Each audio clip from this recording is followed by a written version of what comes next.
अस्सलाम वालेकुम एवरीवन, क्या हाल है सबके। न्यूजीलैंड को ऐसे लगा था जैसे कि इंडिया है और इंडिया ही की तरह टेस्ट मैच को बीट करना, जिस तरह उन्होंने बड़ी अच्छी परफॉर्मेंस देके इंडिया को टेस्ट मैच हराया। ऐसे लग रहा था कि टी20 में करेंगे, लेकिन ऐसे नहीं चलता। श्रीलंकन टीम एक डिफरेंट टीम है। श्रीलंकन टीम एक बहुत ही अच्छी टीम है और अपने घर में जो है बहुत ज़बरदस्त परफॉर्मेंसेस श्रीलंका के। तो आज श्रीलंका ने पहला टी20 जो है वो 4 विकेटों से जीत लिया।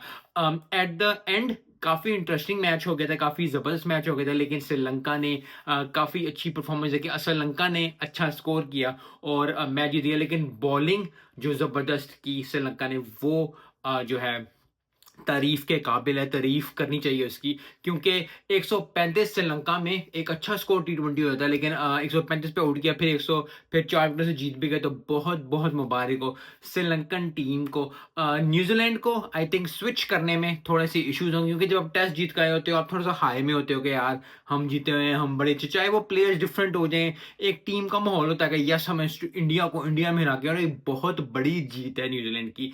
आप इंडिया में इंडिया को हराना, जैसे ऑस्ट्रेलिया में ऑस्ट्रेलिया को हराने, अल्लाह करे कि हम पाकिस्तान जो है वो ऑस्ट्रेलिया को ऑस्ट्रेलिया में ओडीआई हरा दे, और टेस्ट इंडिया में इंडिया को हराना न्यूजीलैंड ने बड़ी अच्छी है। तो शायद उसी हाई में चल रहे थे। आई थिंक थोड़े से चांसेस मिस किए, क्योंकि मैच तकरीबन बन गया था। अगर 1 विकेट 1.5 विकेट वो निकाल जाते तो काफ़ी अच्छी परफॉर्मेंस चल जाती, लेकिन नेवरदलेस ज़बरदस्त मैच, अच्छा मैच, एक कॉम्पैक्ट और एक बड़ा ज़बरदस्त मैच हुआ। और न्यूजीलैंड जो है वो उन्होंने हारे, श्रीलंका ने जीता। और कोई भी टीम जब, चाहे वो घर में खेल रही हो, चाहे वो इंडिया हो, पाकिस्तान हो, साउथ अफ्रीका हो, श्रीलंका हो, कोई भी हो, जब आप पहला मैच जीते हो, चाहे वो टी20 हो, चाहे वो टेस्ट हो, चाहे वो ओडी हो, जब पहला मैच आप जीते हो तो फिर कॉन्फिडेंस लेवल बहुत आगे आता है, बहुत बढ़ के आता है। सो आई होप कि आने वाली सीरीज में ज़बरदस्त मैचेस होंगे। मिलते हैं नेक्स्ट वीडियो में। अस्सलाम वालेकुम।